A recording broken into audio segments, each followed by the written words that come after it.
My life is ever changing, yet it somehow feels stagnant. I have yet another job I don't truly want to have to afford the life I wish I could afford to live. I'm surrounded daily by people that I pretend to like because if I showcased how much I didn't, that would differ from the norm. Even the relationship I have has made me realize how much of the other person I adamantly dislike, and it affects my mood with that person.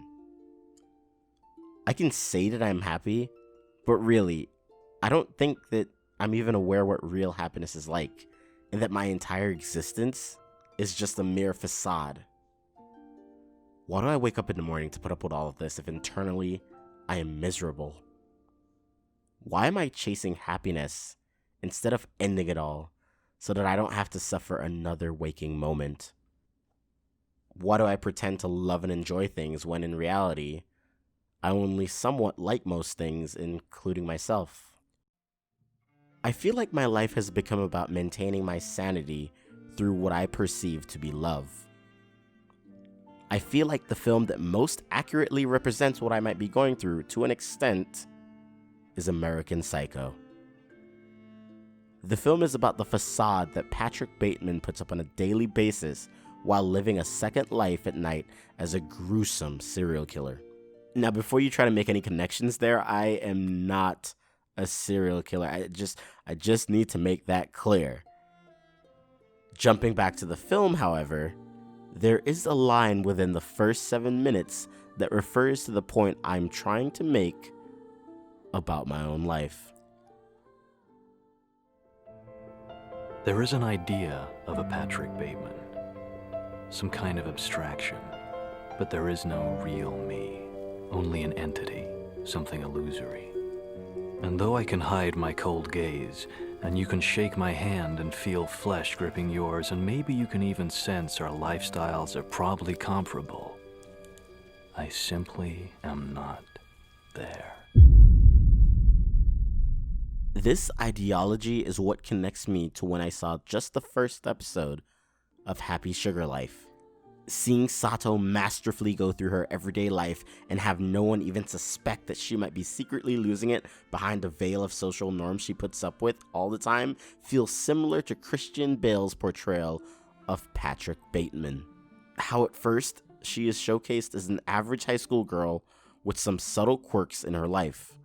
For instance, she's first introduced as a girl that would sleep around a lot to get a sense of what love might feel like.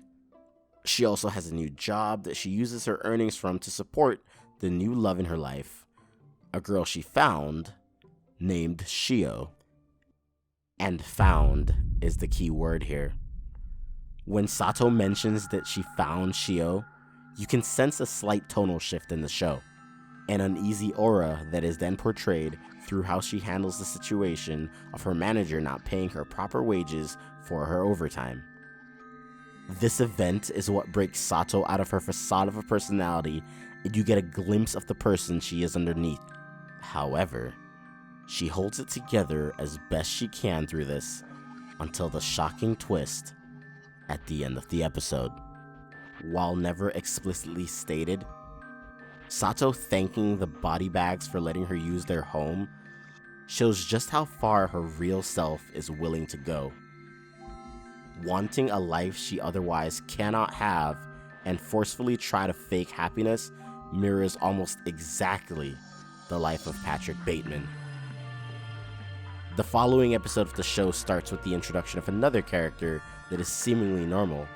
However, you soon find that he can see through the veil that Sato has put up and knows her real self is hidden. Specifically, he refers to everyone that is unlike them as drones. Now, when you think about drones, what's the first thing that comes to mind? Probably those machines that take beautiful high-altitude videos and photos that you see in every vlog these days. Or possibly the weapons of mass destruction that the militaries of some countries use. Either way, when you think about them, they're controlled by someone else. They need direction. As members of society, We often need direction from one another, so it's a farce that we control our own destiny. We're all simply just drones. However, Sato, as I've already mentioned, is different. When her forced happy and seemingly normal life is threatened, she sort of snaps. As the episodes go on, it becomes increasingly apparent that Sato isn't that special in terms of hiding her real self. Many of the other characters have darker realities that society just would not be able to accept about them. In that regard, I'm probably not alone, and many people around me are possibly constantly at their breaking points with little to nothing holding them back from committing sinister acts. I titled this video A Cry for Help not because I've completely lost my sanity, but because I just want to relate to more people. For the sake of clarity, I'm simply trying to point out that a vast majority of us are hiding behind masks, and I'm just coming clean with my real self. Make no mistake though, Sato and the rest of the characters in Happy Sugar Life are works of fiction. If they were actual human beings, I would suggest the highest level of mental help. If you're having mental health issues, please seek help as soon as possible. With that being said, I'll leave you finally with this.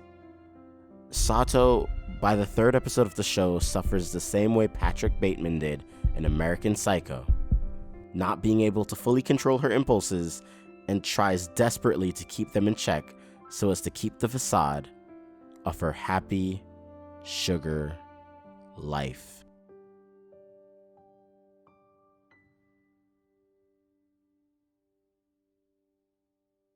To conclude this video, I just want you all to know that I'll be okay, and that my support network keeps me from losing my sanity. This anime is just an interesting take on the human psyche, and while each of its characters are broken and desperately need help, you might actually enjoy this psychological horror piece. And don't take my word for it, this anime is actually rated decently on Mal as of this recording. And finally, here's Patrick Bateman to reiterate my point. I have all the characteristics of a human being. Flesh, blood, skin, hair. But not a single clear, identifiable emotion, except for greed and disgust. Something horrible is happening inside of me, and I don't know why. My nightly bloodlust has overflowed into my days. I feel lethal, on the verge of frenzy. I think my mask of sanity is about to slip.